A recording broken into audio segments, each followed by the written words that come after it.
How to invest in real estate इस book का complete summary आज मैं आपको दूंगा, जिसको लिखा है ब्रांडन टर्नर ने और जोशुआ डॉर्किन ने मिलके। इस बुक को ऑथर ने 8 हिस्सों में बांटा है, जहाँ पे उसके अंदर भी बहुत सारे सब हिस्से होंगे, माने सब कैटेगरी होंगे। एक होता है कैसे नीच चुनना है, कैसे इन्वेस्टमेंट प्लान बनाना है, कैसे डील ढूंढना है, मतलब सबसे अच्छा प्रॉपर्टी कैसे ढूंढना है। उसके बाद फाइनेंस कैसे कलेक्ट करना है, माने कैसे पैसा इकट्ठा करना है प्रॉपर्टी खरीदने के लिए, और फिर कैसे वहां से बाहर निकलना है, माने आपका एग्जिट स्ट्रेटजी क्या होना चाहिए। देखो, निवेश में दो चीज सबसे महत्वपूर्ण होता है, एंट्री एंड एग्जिट, कब घुसोगे और कब वहां से बाहर निकलोगे।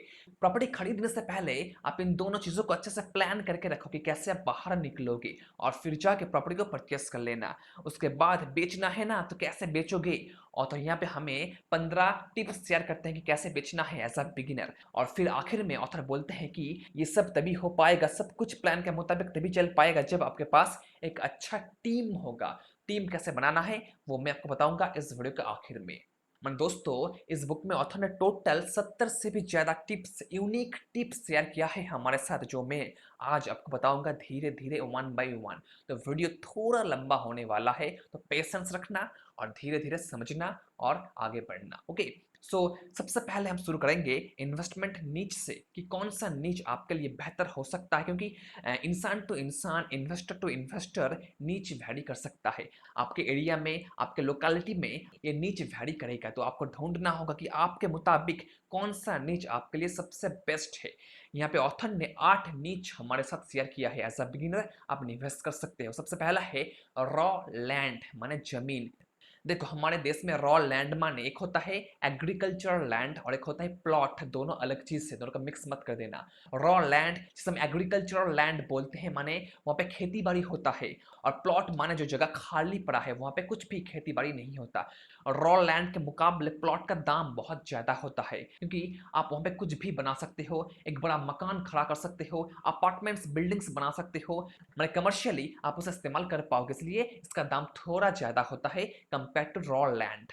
फॉर एग्जाम्पल, मान लो एक छोटा सा लैंड आपको मिलता है, रॉ लैंड, एग्रीकल्चर लैंड मिलता है आपको, लेट से 30 लाख रुपए में आपको मिल जाता है। वही सेम एरिया का प्लॉट अगर आप खरीदने जाओगे तो आपको देना होगा अबाउट 40 से 50 लाख रुपए, क्योंकि वो चीज महंगा है। लैंड को प्लॉट बनाने के लिए आपको सरकार से परमिशन लेना होगा और फिर जाके वो प्लॉट बनेगा। प्लॉट नॉर्मली आपको मिल जाएगा मार्केट के अंदर, जहां पे दाम थोड़ा महंगा होगा कंपेयर टू जहां पे खेती बाड़ी होता है। तो ये सिंपल चीज है, रॉ लैंड में आप इन्वेस्ट कर सकते हो। पर हाँ, रॉ लैंड जो होता है ना, एग्रीकल्चर लैंड, वहां पे बहुत कम पैसा इन्वेस्ट करना पड़ता है। आप अबाउट 10 लाख रुपए से भी शुरू कर सकते हो यहाँ पे, उससे कम भी मिल सकता है अगर वो बहुत छोटा है तो। और फिर आप उसे बेच के कुछ महीने बाद कुछ पैसा कमा सकते हो। गांव में ये चीज बहुत देखा जाता है, बहुत लोग रॉ लैंड परचेस करते हैं और फिर कुछ महीने बाद उसे बेच देते हैं और कुछ लाख रुपए वो कमा लेते हैं। आप ये ट्राई कर सकते हो अगर आपके पास अवेलेबल है तो।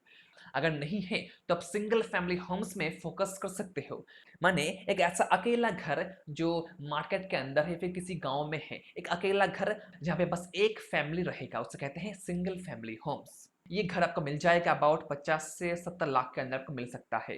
और फिर उसे आप बेच के कुछ महीने बाद उसे बेच के आप कुछ पैसा मुनाफा कमा लोगे, फिर आप उसे भाड़े पे भी दे सकते हो और हर महीने कुछ पैसा कमा सकते हो। सिंगल फैमिली होम्स में निवेश थोड़ा ज्यादा करना पड़ता है compare to large multi family units.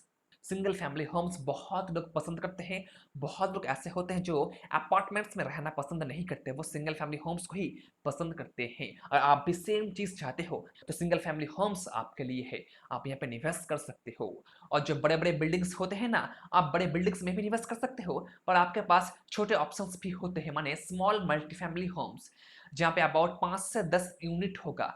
आपको वो मिल सकता है अबाउट 60-70 लाख के अंदर मिल जाएगा, छोटा मोटा घर होगा जिसका भाड़ा होगा लेट्स से अबाउट 2 से 5 हजार रुपए के आसपास होगा। इसे कहते हैं स्मॉल मल्टी फैमिली होम्स। और आपने शायद ये देखा होगा, खासकर आपने देखा होगा कॉलेज के बाहर बहुत स्टूडेंट्स वहां पे रहते हैं और उसके मालिक को भाड़ा देते रहते हैं, आपने शायद ये देखा होगा। उसे कहते हैं स्मॉल मल्टी फैमिली होम्स।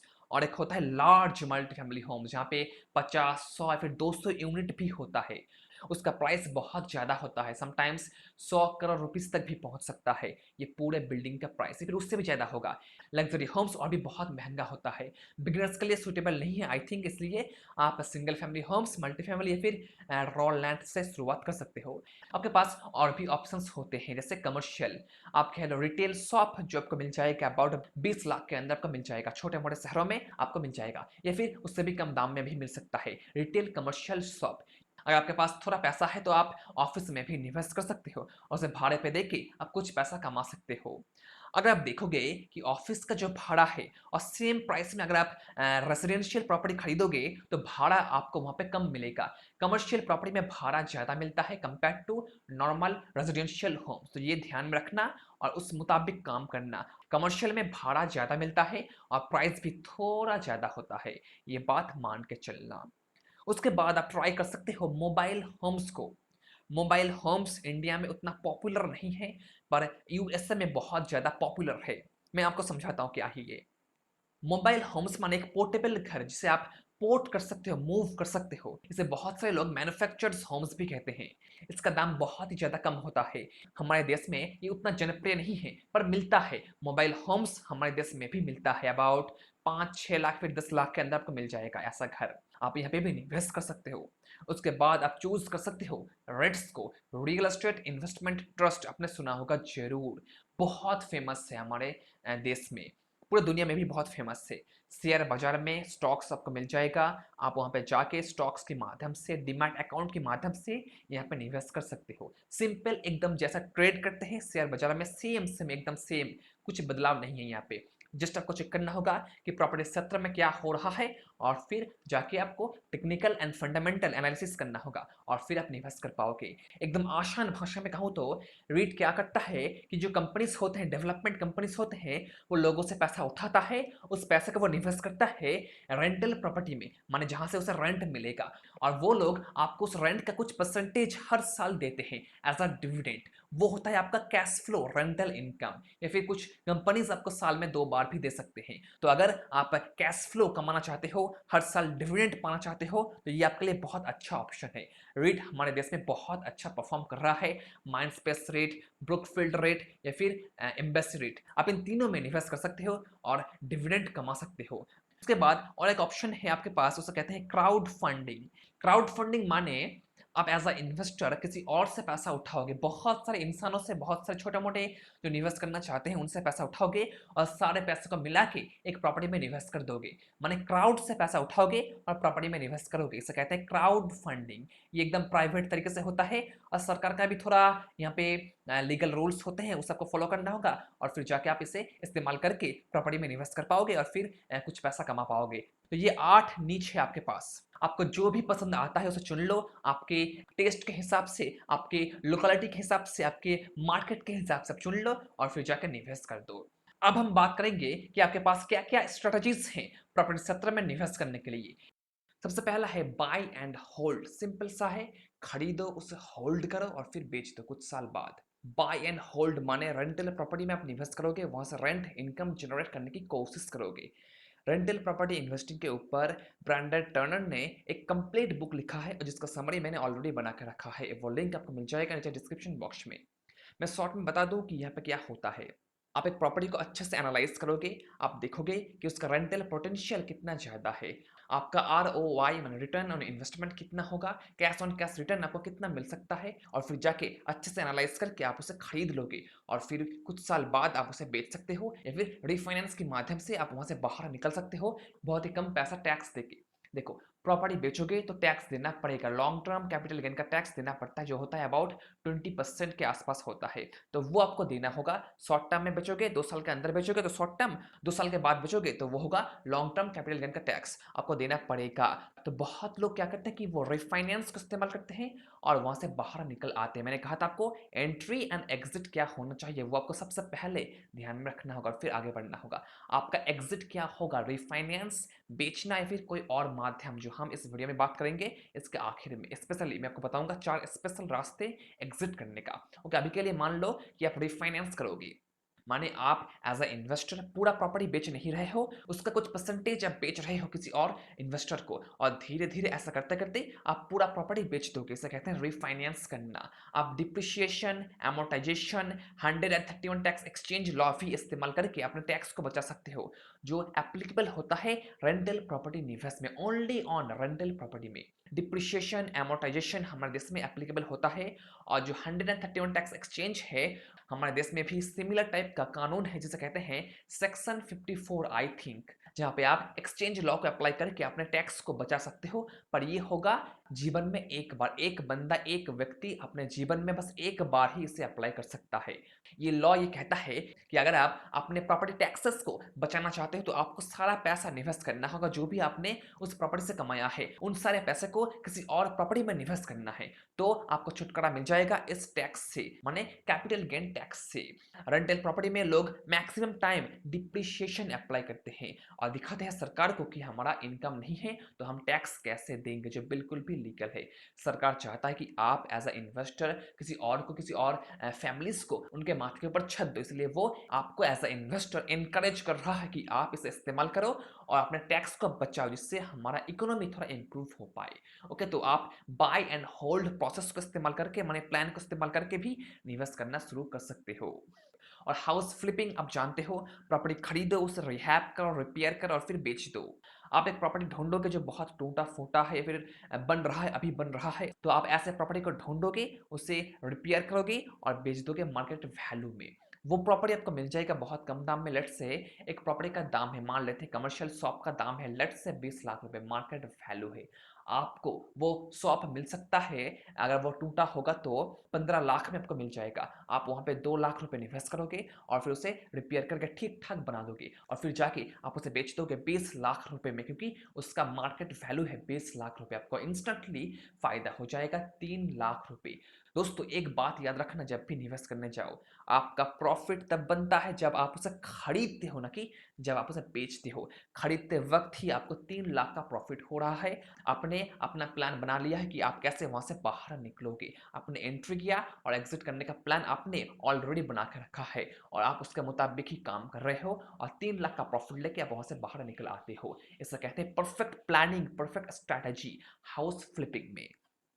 आप होलसेलिंग भी कर सकते हो। होलसेलिंग हमारे देश में पॉपुलर नहीं है पर वहाँ पे बहुत पॉपुलर है। होलसेलिंग माने आप एज़ अ होलसेलर एजेंट एक प्रॉपर्टी की सेलर से, माने मालिक से आप एग्रीमेंट कर लोगे कि मैं आपका प्रॉपर्टी बेच दूँगा 50 लाख रुपए में और जो भी उसके ऊपर का फ़ायदा होगा वो मेरा होगा। मैं 55, 60 कुछ भी बेचूँ मैं। हमारे देश में ऐसा कुछ होता है, मैंने खुद ये देखा है, बहुत सारे एजेंट्स कॉन्टैक्ट लेते हैं और जाके प्रॉपर्टी को बेचते हैं। तो यहाँ पे आप उस कॉन्ट्रैक्ट को बेचोगे किसी और इन्वेस्टर को और बीच में जो भी आपका फ़ायदा होगा वो आपका हो जाएगा, आपको प्रॉफ़िट मिल जाएगा। ये हुआ होलसेलिंग का कारोबार। ये हमारे देश में भी थोड़ा बहुत चलता है किसी और नाम से। आप अपने एजेंट से पूछ सकते हो, आपके एरिया में चलता है या फिर नहीं। आप प्रॉपर्टी डेवलप कर सकते हो, एक अच्छा प्लॉट खरीद के वहाँ पे बिल्डिंग्स डेवलप करके फिर कमर्शियल शॉप डेवलप करके उसे बेच सकते हो। ये सिंपल प्रोसेस है, सबको पता है। और फिर वो बोलते हैं कि आप हाउस हैकिंग भी कर सकते हो। हाउस हैकिंग माने आपने एक प्रॉपर्टी परचेस किया है, लेट्स से वहाँ पे 3 यूनिट है। आप 2 पे रहते हो, एक खाली पड़ा है, आप उसे भाड़े पे दे दोगे। वहाँ से आपको भाड़ा मिलता रहेगा, इसे कहते हैं हाउस हैकिंग। माने आप निवेश करोगे, वहाँ पे रहोगे और वहाँ से कुछ भाड़ा आप जनरेट करोगे, इसे कहते हैं हाउस हैकिंग। तो ये भी एक बहुत अच्छा निवेश करने का ज़रिया है। हमारे देश में बहुत लोग ऐसा करते हैं, खासकर स्टूडेंट्स के लिए। लोग रहते हैं नीचे के माले पे और ऊपर वाला पार्ट वो भाड़े पे देते हैं किसी स्टूडेंट्स को या फिर फैमिलीज़ को भी वो देते हैं। तो ये हुआ हाउस हैकिंग। आप buy, rehab, rent, refinance and repeat plan को भी इस्तेमाल करके निवेश कर सकते हो। माने आप खरीदोगे, उसे रिहैब करोगे, माने रिपेयर करोगे, उसे भाड़े पे दोगे और धीरे-धीरे रिफाइनेंस करते रहोगे और फिर उसे रिपीट करते रहोगे दूसरे प्रॉपर्टी में। ऐसा करके भी आप बहुत पैसा कमा सकते हो इस निवेश से। पर यहाँ पे ऑथर बोलते हैं कि अगर आपको कॉलेज के पास एक प्रॉपर्टी मिलता है स्टूडेंट रेंटल के लिए तो वो बहुत अच्छा होगा। स्टूडेंट्स आएँगे, 4 साल या फिर 3 साल रहेंगे, आपको भाड़ा देंगे। वो प्रॉपर्टी कभी खाली आपका नहीं जाएगा, हमेशा वहाँ पे स्टूडेंट्स आते रहेंगे, फिल करते रहेंगे और जाते रहेंगे, आपको भाड़ा मिलता रहेगा। तो अगर आपको मिलता है ऐसा कुछ प्रॉपर्टी तो छोड़ना मत, कुछ भी करो उसे खरीद लो, बहुत अच्छा, बहुत मुनाफ़ा आपको देगा। लॉन्ग टर्म में बहुत साल तक आपको पैसा मिलता रहेगा रेंट के रूप में। तो आप इन सारे प्लान्स को इस्तेमाल करके अपना फर्स्ट स्टेप ले सकते हो इस जर्नी में निवेश करने का। ओके। अब हम जानेंगे कि कैसे एक अच्छा प्रॉपर्टी ढूँढना है और फिर पैसा का इंतज़ाम करेंगे और फिर एक प्लान बनाएँगे एग्ज़िट करने का और फिर जाके प्रॉपर्टी को खरीद लेंगे और फिर बेचने का प्लान बनाएँगे कि कैसे बेचना है। और आखिर में कुछ टिप्स एक अच्छा टीम बनाने के लिए। तो कैसे ढूँढना है एक अच्छा प्रॉपर्टी? सबसे पहले चेक करो एमएलएस लिस्टिंग को, माने एजेंट्स के पास जो लिस्टिंग होता है उन्हें चेक करो, वहाँ पे शायद आपको मिल सकता है। आप ऐसा प्रॉपर्टी ढूँढो जो लोगों ने नज़रअंदाज करके रखा है, माने कुछ ऐसा प्रॉपर्टी जो एजेंट नहीं चाहता कि आपको वो दिखाए। ऐसा कुछ प्रॉपर्टी जो टूटा-फूटा है, खराब है, कोई लीगल प्रॉब्लम है उसमें या फिर कुछ भी एक बड़ा दिक्कत है, बहुत हेडेक हो सकता है अगर ऐसा प्रॉपर्टी परचेज़ करोगे तो। एजेंट्स आपको दिखाना नहीं चाहेगा, आप उसे डायरेक्टली बोल दो कि आपको ऐसा प्रॉपर्टी चाहिए, आपके पास है तो मुझे दिखाओ। तो वो आपको दिखा देंगे, आपको डायरेक्टली बात करना होगा। आपके पास और भी ऑप्शंस है प्रॉपर्टी ढूँढने का। जैसे आप अपने गाड़ी पे पूरे शहर का एक चक्कर लगा सकते हो और देख सकते हो कि कहाँ पे पोटेंशियल है एक अच्छा प्रॉपर्टी मिलने का। आप वहाँ पे जाके ये एनालाइज़ कर सकते हो।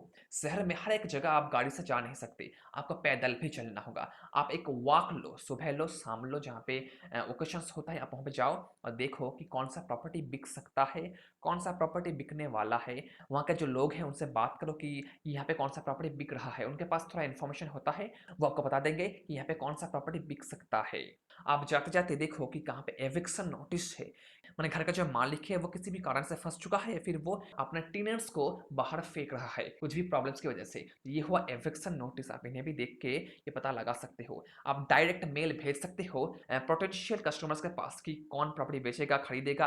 आप उन्हें डायरेक्टली अप्रोच कर सकते हो डायरेक्ट मेल भेज के। ईमेल नहीं, डायरेक्ट फिजिकल मेल भेज के। फिजिकल मेल बहुत काम करता है कंपेयर टू ईमेल। आप इसे ट्राई करना। आप मार्केट प्लेस को भी देख सकते हो। ऑथर बोलते हैं कि आप हमारा बिगर पॉकेट जो मार्केट प्लेस है उसे चेक करो और प्रॉपर्टी ढूंढो। पर इंडिया में ये तो अवेलेबल नहीं है। उसके लिए आप मैजिक ब्रिक्स इस्तेमाल कर सकते हो, हाउसिंग.com इस्तेमाल कर सकते हो और छोटे-बड़े जितने भी प्लेटफॉर्म्स हैं आप उसे इस्तेमाल करके भी एक लीड ढूंढने की कोशिश कर सकते हो। आप साइंस देख सकते हो, for sale by the owner, billboards पे बहुत लोग ऐड देते हैं, उसे चेक कर सकते हो।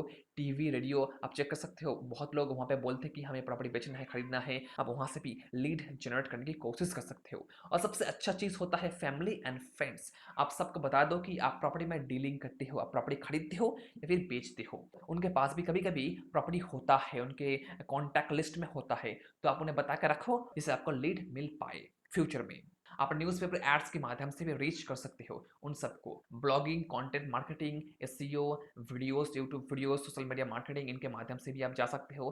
पेड ट्रैफिक ले सकते हो, गूगल माय बिजनेस से भी आप देख सकते हो, फेसबुक एड्स, गूगल एड्स, इनके माध्यम से भी आप देख सकते हो। तो आपके पास बहुत सारे रास्ते हैं एक अच्छा लीड जनरेट करने का, अच्छा प्रॉपर्टी ढूंढने का। आप इन सबको देखो और अप्लाई करो अपने एरिया में और ढूंढो प्रॉपर्टी कौन सा अच्छा है। देखो एक थंब रूल मैं आपको यहाँ पे बता दूं, बहुत सारे इन्वेस्टर बोलते हैं कि आप एटलीस्ट 20 प्रॉपर्टी देखो, सबको एनालाइज करो, उनमें से 5 सिलेक्ट करो, जाके एक परचेस करो। रॉबर्ट कियोसाकी बोलते हैं यहाँ पे कि अब 100 प्रॉपर्टी देखो, 10 को चूज करो, 3 को सिलेक्ट करो और फिर जाके एक परचेस करो। 100 प्रॉपर्टी देखना बहुत हेडेक वाला काम है, तो 20 आई थिंक सही होगा। 20 से ऊपर कर पाते हो तो बहुत बढ़िया है, पर 20 से कम मत करना। एकदम बिगिनिंग स्टेज पे आपका पैसा डूब सकता है। तो ये थंब रूल भूलना मत कभी भी, जब भी आप प्रॉपर्टी ढूंढने के लिए निकल पड़ो तो। उसके बाद आप पैसा इकट्ठा करोगे। मैं मानता हूँ कि आपने प्रॉपर्टी ढूंढ लिया है, एक अच्छा प्रॉपर्टी आपका मिल चुका है, आपके प्लान के अकॉर्डिंग मैच कर रहा है। अब बारी है पैसा कलेक्ट करने का, पैसा का इंतजाम करने का। आपके पास पैसा है तो अच्छा है, आप निवेश कर दो। अगर नहीं है तो कैसे आप पैसे का जुगाड़ करोगे? आप पार्टनर्स इस्तेमाल कर सकते हो, अपने दोस्तों को, फ्रेंड्स, फैमिलीज़ जो भी हैं आपके कॉन्टैक्ट में उन्हें अप्रोच कर सकते हो और उन्हें एक्सप्लेन कर सकते हो कि प्रॉपर्टी क्यों अच्छा है और ये प्रॉपर्टी उन्हें कितना पैसा कमा कर दे सकता है विदिन अ ईयर। आप उन्हें एक्सप्लेन करो और पैसा उठाने की कोशिश करो। अगर कोई भी पैसा देने के लिए राज़ी नहीं है, तो आप इस्तेमाल कर सकते हो कन्वेंशनल मॉर्टगेज लोन्स को। बैंक के पास जाओ, उनसे रिक्वेस्ट करो, वो प्रॉपर्टी को देखेंगे, एनालाइज़ करेंगे और फिर शायद आपको लोन दे देंगे। बिगिनर के लिए लोन लेना बहुत मुश्किल होता है। आप कोशिश करो, आपको शायद मिल जाएगा। आप प्राइवेट मनी भी इस्तेमाल कर सकते हो, माने प्राइवेट लेंडर्स जो होते हैं, माने कुछ लोग ऐसे होते हैं जो प्रॉपर्टी में निवेश करते हैं, अपना पैसा लगाते हैं और वो वहाँ से कुछ पैसा मुनाफा कमाते हैं। वो लोग आपको पैसा देने के लिए राज़ी हो जाएँगे अगर आपके प्रॉपर्टी में दम है तो। आप सेलर फाइनेंसिंग भी इस्तेमाल कर सकते हो।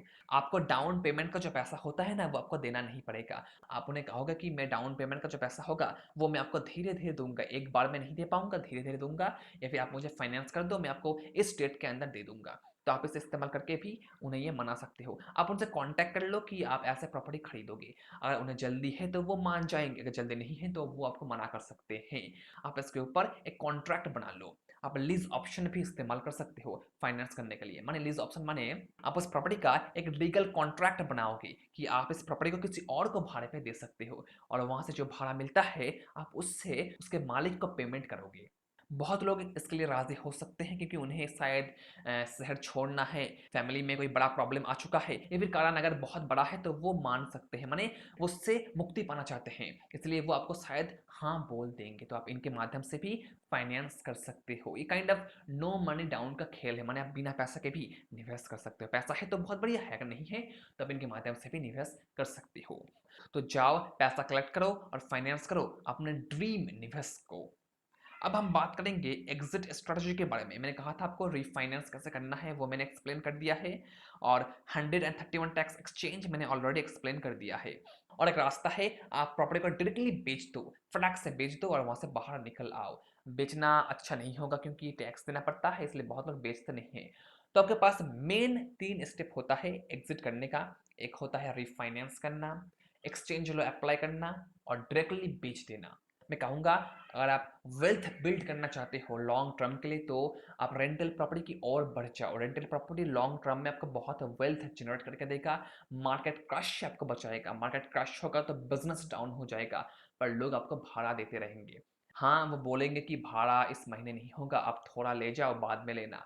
ऐसा होगा पर आपको भाड़ा मिलेगा, आपका बिजनेस चौपट नहीं होगा कभी भी। तो ये बहुत बड़ा एडवांटेज है रेंटल प्रॉपर्टी का, आपको भाड़ा मिलता ही रहेगा। तो निवेश करने से पहले आप देखो कि आपका एग्जिट स्ट्रेटजी क्या है और फिर इन्वेस्ट करो। एग्जिट के बिना एंटर मत करना, आप फंस जाओगे। मैं बार बार कहता हूँ, ऑथर ने बार बार कहा है कि एग्जिट के बिना एंटर मत करना, फंस सकते हो। तो आपने सब कुछ कंप्लीट कर लिया है, आपने अच्छा प्रॉपर्टी ढूंढ लिया है, खरीद लिया है और आपके पास प्लान भी है एग्जिट करने का। तो अगर आपका एग्जिट प्लान कहता है कि आपको बेचना है तो आप इनको फॉलो करो, फॉलो करके उसे बेचो बहुत ही कम समय के अंदर। और तो यहाँ पे 15 टिप्स हमारे साथ शेयर करते हैं। सबसे पहले आप अपने प्रॉपर्टी को अच्छे से वेरीफाई कर लो, कुछ भी टूटा फूटा नहीं है, कोई प्रॉब्लम नहीं है उस प्रॉपर्टी में, लीगली या फिर फिजिकली कुछ भी प्रॉब्लम ना हो। लिस्टिंग करते वक्त अपने पास के एजेंट्स के पास या फिर मार्केट प्लेस में पूरे प्रॉपर्टी को क्लीन कर दो, सुंदर सा बना दो, ब्यूटीफुल डिजाइन के साथ। अगर हो सके तो कलर पेंट करवा लो। घर के अंदर घुसते ही एक बदबू आता है ना, उसे मारने की कोशिश करो। अत्तर लगाओ या फिर स्प्रे का इस्तेमाल करो और उसे क्लीन करने की कोशिश करो। जब भी कस्टमर घर के अंदर घुसेगा, अगर उसे ऐसा कुछ गंद आएगा तो वो बुरा मान जाएंगे, उनका फर्स्ट इंप्रेशन बिगड़ जाएगा। आपका फर्स्ट इंप्रेशन पे काम करना होगा। 10 सेकंड 15 सेकंड सबसे महत्वपूर्ण होता है, जो दिखता है वही बिकता है ना। So first impression is everything. जब भी फोटो लो वीडियो लो तो हमेशा ऑनेस्ट रहना, कुछ भी एडिट वगैरह मत करना, जो है वही है, उन्हें वो दिखा दो। जब भी वो बोले प्रॉपर्टी दिखाने के लिए तो हाजिर हो जाओ और दिखा दो। नहीं बोलना कि आज नहीं होगा, कल आता हूँ, इस बजे आता हूँ, नहीं। उनके टाइम पे आपको आना होगा और प्रॉपर्टी दिखाना होगा, उनके हित में आपको काम करना होगा। उन्हें इन्फॉर्म करो प्रॉपर्टी के बारे में, सब कुछ बता दो कि क्या है क्या नहीं है, सब कुछ उन्हें इन्फॉर्म कर दो। एकदम ऑनेस्ट इंसान की तरह ट्रीट करो उन्हें। अपने मार्केट को एक बार एनालाइज कर लो कि कंपटीशन वहाँ पे कितना ज़्यादा है और उससे थोड़ा अच्छा, थोड़ा ब्यूटीफुल बनाने की कोशिश करो अपने ऑफर को, अपने घर को, तभी वो घर बिकेगा, वो प्रॉपर्टी बिकेगा। अपने प्रॉपर्टी का दाम ठीक ठाक लगाओ मार्केट प्राइस के हिसाब से। मार्केट प्राइस से ज़्यादा लगाओगे तो प्रॉपर्टी नहीं बिकेगा, उससे कम लगाओगे तो प्रॉपर्टी बहुत कम दाम में बिकेगा, आपको फायदा नहीं होगा। तो ठीक ठाक मार्केट प्राइस लगाना जिससे आपको भी मुनाफा हो सके और वो खरीद भी पाए। और ऐसे टाइम पे अपने प्रॉपर्टी को लिस्ट करना जब मार्केट पीक पे है, माने मार्केट में बायर पोटेंशियल ज़्यादा है। मार्केट 2 तरह के होते हैं, एक समय लोग खरीदते हैं और एक समय लोग बेचते हैं। जब खरीदते हैं तब वहाँ पे डिमांड बहुत ज़्यादा होता है। तो आप ऐसे टाइम को आइडेंटिफ़ाई करो और फिर जाके उसे लिस्ट करो अपने एजेंट्स के पास। आपको पैसा थोड़ा ज़्यादा मिलेगा कंपेयर टू अगर आप लिस्ट करते हो डाउन मार्केट में। अपने फ्रेंड्स, फैमिलीज़ को सबको बता दो कि ये प्रॉपर्टी बिकेगा। अपने सोशल मीडिया हैंडल्स पे पोस्ट कर दो, ये प्रॉपर्टी बिक रहा है, मैं बेच रहा हूँ। अगर किसी को चाहिए तो मुझे कॉन्टैक्ट करो। अपने घर को अच्छे से डिज़ाइन करो, मतलब वहाँ पे पेड़-पौधा वगैरह कुछ लगाओ जिससे खुशबू अच्छी आए। घर को देख के क्लासी घर फ़ील हो, कोई कबाड़-खाना नहीं, इसका ध्यान आप रखो। और हाँ, सबसे इम्पोर्टेंट चीज़, अगर आपको ऑफ़र अच्छा नहीं मिल रहा है, तो उसे ना बोल दो। ऐसा बहुत लोग करते हैं कि ऑफ़र अच्छा नहीं मिल रहा है, तो भी हाँ बोल देते हैं और फिर जाके बाद में पछताते हैं। उनका प्रॉफ़िट नहीं होता और वो जाके पछताते हैं। ऑफ़र अच्छा नहीं मिलता तो ओके, ठीक है, बाय-बाय, हम दूसरा बायर ढूँढते हैं। तो ये गट आपके अंदर होना चाहिए, तभी आप इस कारोबार में सफल हो पाओगे। तो आप इन सारे फ़ॉर्मूले को इस्तेमाल करो, आपका प्रॉपर्टी, आपका घर बहुत ही जल्दी बिक जाएगा शायद, अगर आप इसे सही से अप्लाई करते हो तो। अब बात करेंगे कि कैसे एक अच्छा टीम बनाना है, कौन-कौन लोग आपके टीम में होना ही चाहिए, जो हमारा लास्ट पॉइंट है। आपके टीम में होगा एक मेंटर जो आपको गाइड करेगा अगर आप कुछ भी करने जाओ तो, एक पार्टनर जो आपको फाइनेंस करेगा, आपको पैसे से हेल्प करेगा और आपका वर्कलोड को भी कम कर देगा, एक रियल्टर, एक एजेंट जो आपको हेल्प करेगा प्रॉपर्टी ढूँढने में, कस्टमर्स ढूँढने में, एक प्रॉपर्टी मैनेजर, अगर आप रेंटल प्रॉपर्टी में इन्वेस्ट करना चाहते हो तो एक मैनेजर आपको बहुत काम आएगा प्रॉपर्टी को मैनेज करने के लिए ओवरऑल, एक मॉर्गेज ब्रोकर या फिर लोन ऑफिसर लोन वगैरह लेने के लिए, एक प्रॉपर्टी लॉयर जो आपको हेल्प करेगा प्रॉपर्टी के सारे कानून को समझने में और सही से उसे अप्लाई करने में, एक अकाउंटेंट अपने सारे अकाउंट्स को मैनेज करने के लिए, बुक कीपिंग करने के लिए, इंश्योरेंस एजेंट अपने प्रॉपर्टी को प्रोटेक्ट करने के लिए, अगर कुछ भी गलत होता है तो आग वाग लग जाता है तो वो आपको प्रोटेक्शन देगा, एक कॉन्ट्रैक्टर आपके प्रॉपर्टी को ठीक-ठाक करने के लिए, अगर आप रिपेयर करना चाहते हो तो, अपने घर को अपने रिहैब करना चाहते हो तो, और लास्टली एक हैंडीमैन जो हमेशा अवेलेबल होगा, हर दिन अवेलेबल होगा।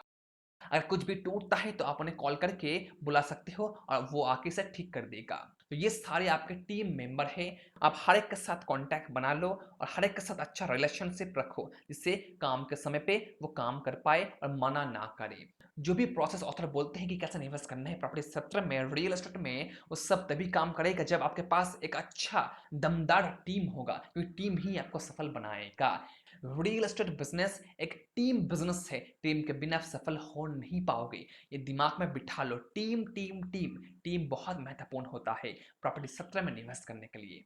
तो मैंने आपको बता दिया है सब कुछ इस बुक से कि कैसे इन्वेस्ट करना है, पूरा समरी मैंने आपको दिया है, how to invest in real estate by Brandon Turner. I hope, आशा है आपको वीडियो पसंद आ चुका है, आपको बहुत कुछ सीखने को मिला है एज अ बिगिनर। अगर ऐसा है तो लाइक करना, शेयर करना अपने दोस्तों के साथ, अगर नए हो तो सब्सक्राइब जरूर करना, ऐसे बुक समरीज और भी आएंगी। और मैंने प्रॉपर्टी सेक्टर के ऊपर और भी बहुत सारे बुक समरीज ऑलरेडी बना के रखा है, सब कुछ आपको मिल जाएगा यहाँ पे एंड स्क्रीन पे, देख लो, बहुत काम आएगा। तो अब चलता हूँ, दुआओं में याद रखना, मिलते हैं नेक्स्ट वीडियो में दोस्तों, बाय बाय।